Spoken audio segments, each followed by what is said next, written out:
उमर जी के साथ भी रहे, शांता कुमार जी के साथ विधायक रहे और मेरे साथ भी मंत्री के नाते उन्होंने काम किया। और मैंने इस बात को देखा कि कैबिनेट में विशेष तौर से जो बहुत टिपिकल और बहुत ऐसे क्रिटिकल इश्यूज पर जहां अध्ययन करने की आवश्यकता होती थी उस पर वो अपनी बात कहते थे और अध्ययन करके आते थे।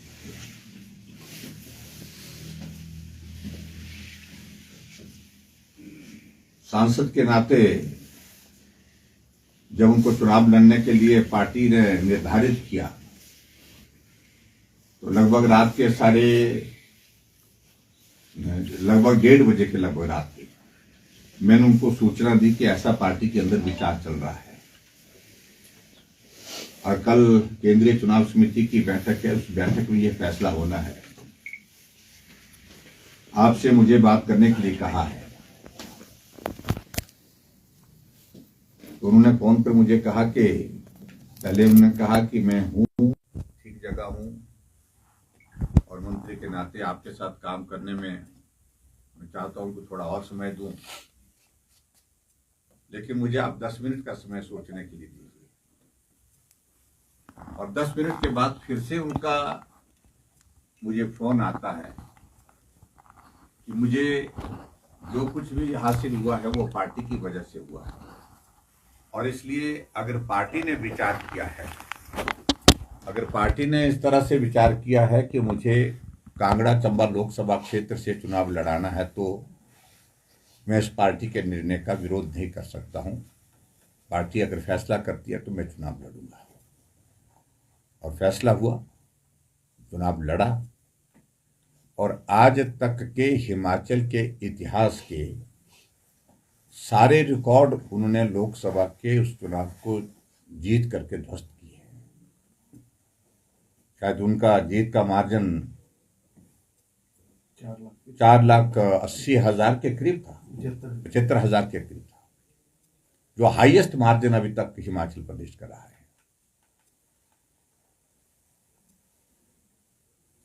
इसलिए स्वाभाविक रूप से एक साथी के नाते, एक पार्टी के नेता के नाते हमने एक साथी खोया है जिसका हमें बहुत दुख है और मैं ईश्वर से प्रार्थना करता हूं कि ईश्वर उनके परिवार को उस दुख को सहन करने की शक्ति दे और उनकी आत्मा को शांति दे। आज धर्मशाला मेरा किसी और आयोजन के सिलसिले में आना हो रहा था, लेकिन जब जोगिंदरनगर पहुंचा तो सूचना प्राप्त हुई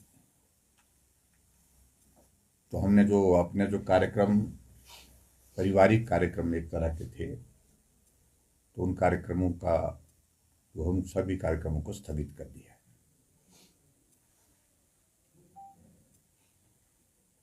ये बात मुझे आज कृष्ण कपूर जी के दुखद निधन पर आपके समक्ष साझी करनी थी।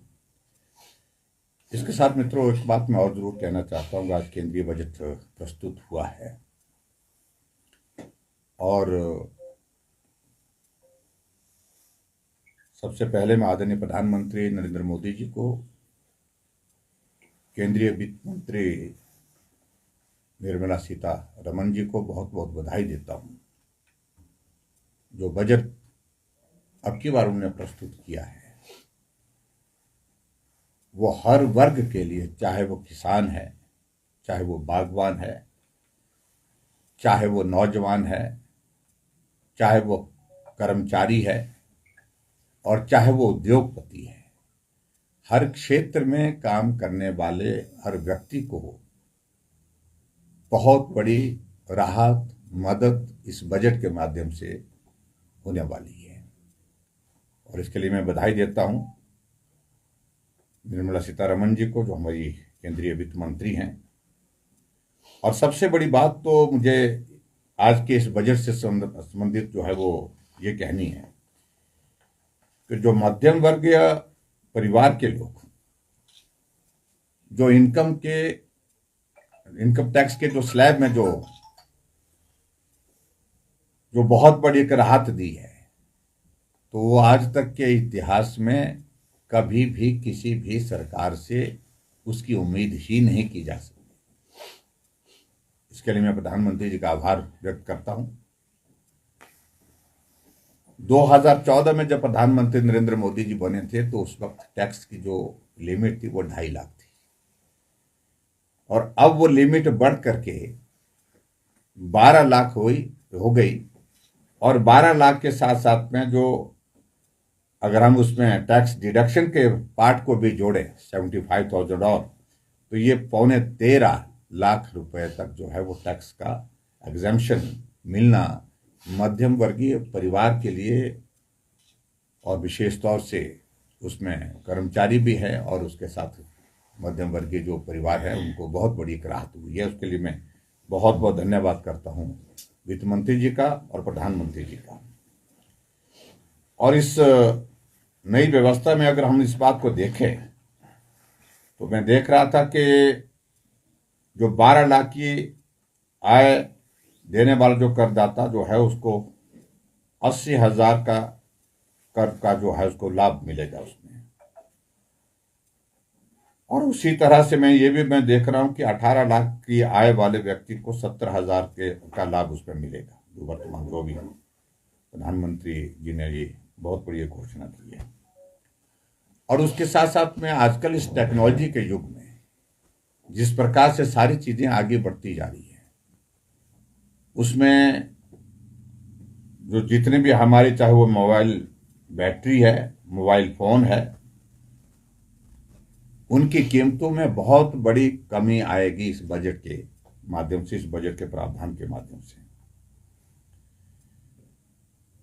और उसके बाद दूसरी बात जो है, जो अगर हम भारत में बने कपड़े की बात करें तो उसमें भी बहुत बड़ी राहत दी गई है। बहुत बड़े मात्रा में जो है हमारा जो घरेलू उत्पादन यानी कि भारत के अंदर जो जितना भी हमारा कपड़ा बनता है उसमें भी बहुत बड़ी राहत इस बजट में प्रावधान में दी गई है।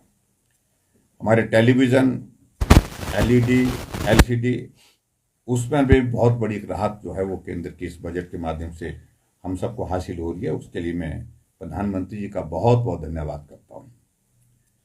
और इसी तरह से आगे बढ़कर के हम देखें, जो मेडिकल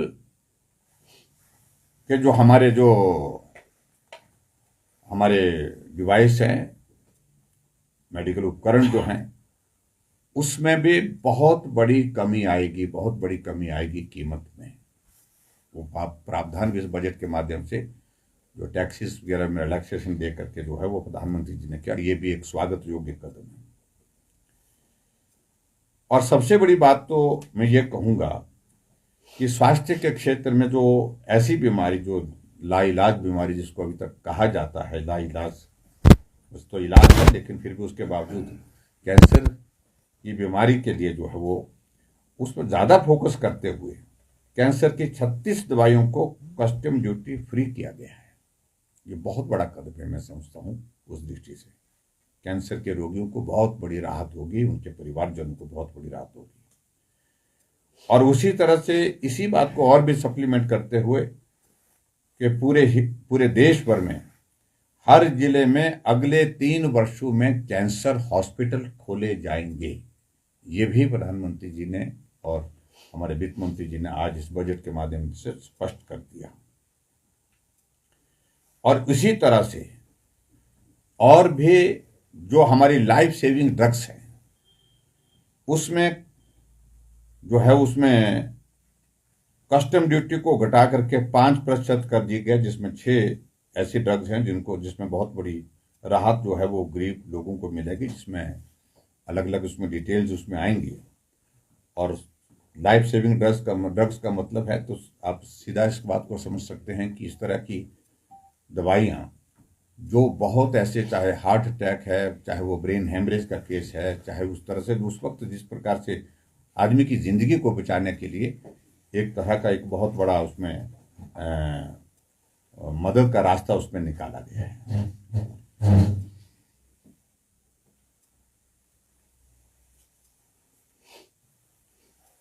इसके अलावा हमारे हिमाचल के लिए भी मुझे लगता है कि ये अच्छा रहेगा, जो उड़ान योजना के अंतर्गत 88 एयरपोर्ट जो है वो जुड़े हुए हैं, लेकिन आने वाले समय में 120 एयरपोर्ट और जोड़े जाएंगे। ये भी एक बहुत बड़ा ऐलान है। और मैं इस बात को जरूर कहता हूं कि हिमाचल जैसे प्रदेश के लिए, जहां कनेक्टिविटी एक बहुत बड़ा, एयर कनेक्टिविटी बहुत बड़ा विषय है, वहां बहुत बड़ी राहत जो है इस उड़ान योजना के अंतर्गत मिलेगी। मैं पूरा विश्वास करता हूं, पूरा उम्मीद में हूं कि हिमाचल प्रदेश में जो हमारी उड़ान योजना के अंतर्गत हिमाचल के जो हमारे एयरपोर्ट जो है उसमें कनेक्टिविटी मिलेगी और उससे हमारे हिमाचल वासियों को और पर्यटन को बहुत बड़ा उसके माध्यम से लाभ होगा। इसी तरह से मित्रों, आगे बढ़ करके मैं ये भी कहना चाहूँगा, जो एक महत्वपूर्ण विषय जो हमारा जो स्टार्टअप के लिए जो गारंटी कवर जो है वो 20 करोड़ रुपए होगा, ये भी एक बहुत बड़ी इंक्रीज उसमें की गई है। तो बहुत सारे ऐसे जो हमारे नौजवान हैं, बहुत सारे ऐसे लोग जो है वो स्टार्टअप के माध्यम से अपना काम शुरू करना चाहते हैं, और जो क्रेडिट गारंटी का जो कवर जो है उसको 20 करोड़ करने के साथ जो है उन कंपनियों को बहुत बड़ा एक बहुत बड़ी राहत होगी। ये भी एक स्वागत योग्य कदम है, जिसके लिए मैं प्रधानमंत्री जी का और फाइनेंस मिनिस्टर का बहुत धन्यवाद करता हूँ। किसान क्रेडिट कार्ड में भी एक बहुत अच्छा एक फैसला लिया गया, जिसकी लिमिट पहले 3 लाख रुपए थी और उसको बढ़ा करके अब 5 लाख रुपए कर दिया। इसका भी हम स्वागत करते हैं। और उसी तरह से जो हमारे ऐसे उद्यमी हैं जो पहली बार उद्यमी बने, उत्थान की दृष्टि से, महिलाओं को सशक्तिकरण की दृष्टि से ये कदम बहुत ही महत्वपूर्ण है, जिसको लेकर के मैं प्रधानमंत्री जी का आभार व्यक्त करता हूँ। मेडिकल कॉलेज में 10,000 सीट बढ़ाई जाएंगी। ये भी एक फैसला, बहुत सराहनीय फैसला है। और हमारे डॉक्टर की जो शॉर्टेज पूरे देश भर में जो अनुभव की जाती है, महसूस की जाती है, मुझे लगता है कि उसके माध्यम से बहुत बड़ा एक लाभ रहेगा। और इसमें IIT की भी कैपेसिटी बढ़ाने का भी फैसला लिया है। ये भी एक स्वागत योग्य फैसला है। और मैं इसके अलावा मैं जरूर कहना चाहूँगा कि जो एक योजना और जिस योजना का PM नाम जो रखा गया, PM धन धान्य कृषि योजना का एक नया शुरुआत किया गया, जिसके उसमें औसत से क्रेडिट मापदंडों वाले जो 100 जिलों को शामिल किया जाएगा। हिमाचल प्रदेश का भी इसमें एक बहुत बड़ा लाभ होगा। और इसके अतिरिक्त एक और बड़ा फैसला लिया गया है कि 1.5 लाख करोड़ रुपए का प्रावधान ऐसा रखा गया है जो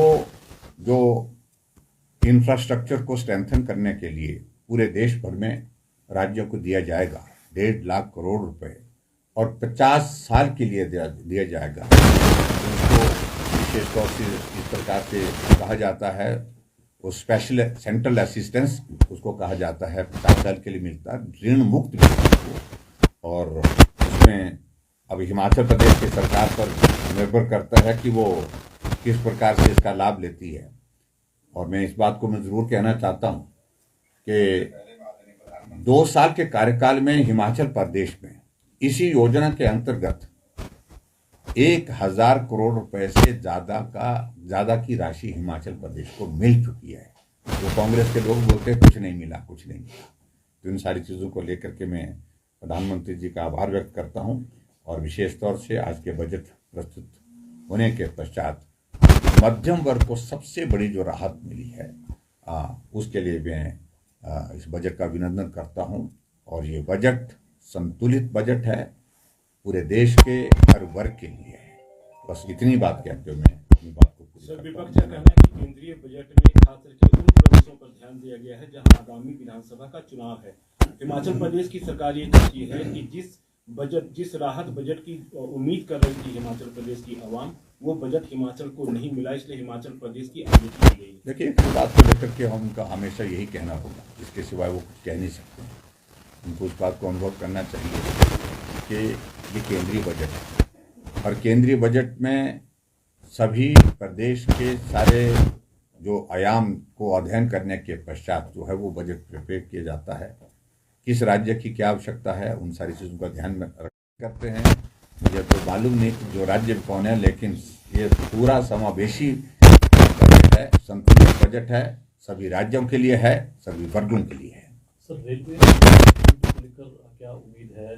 ये स्ट्रेंथन करने के साथ आगे रेलवे लाइन को बढ़ाने के लिए पैसा आज से पहले जो कभी नहीं मिला था वो पैसा मिला है। मैं इस बात को मैं जरूर कहना चाहता हूँ कि हैरानी की बात, मैंने उनको चीफ सेक्रेटरी को लिखना पड़ा पत्र लिख करके कि हम तो अपना पैसा खर्च कर रहे हैं, हम तो अपना पैसा दे रहे, केंद्र दे रहा है, वो पैसा अभी तक नहीं मिल पाया है। और ऐसा एक नहीं, बहुत सारी केंद्र की योजनाएं ऐसी हैं जिन योजनाओं को हिमाचल प्रदेश का जो स्टेट शेयर जो जाना चाहिए, प्रदेश अध्यक्ष जो है पार्टी का केंद्रीय नेतृत्व घोषित करेगा। आप कांगड़ा में हैं और कांगड़ा भाजपा में जो है सब कुछ ठीक नहीं चल रहा। जो वरिष्ठ नेता है रमेश धवाला, उन्होंने नाराजगी साफ तौर पर जाहिर की है और बैठ के वो लगातार कर रहे हैं, क्या कहना है? देखिए वो पर मैं भी टिप्पणी नहीं करता, लेकिन इतना जरूर कहता हूँ कि गलत जो उनके मन में इस तरह का भाव होगा वो अपना भाव व्यक्त कर रहे हैं, लेकिन जो भी बात कहनी है पार्टी के प्लेटफॉर्म पर बात कहें उचित रहेगा। और मेरा उसमें सिर्फ इतना ही कहना है, भारतीय जनता पार्टी एकजुट है, कांगड़ा में, हिमाचल में, पूरे देश भर में कहीं भी कोई कन्फ्यूज़न नहीं है और बैठ करके सारी समस्याओं का समाधान किया जाता है।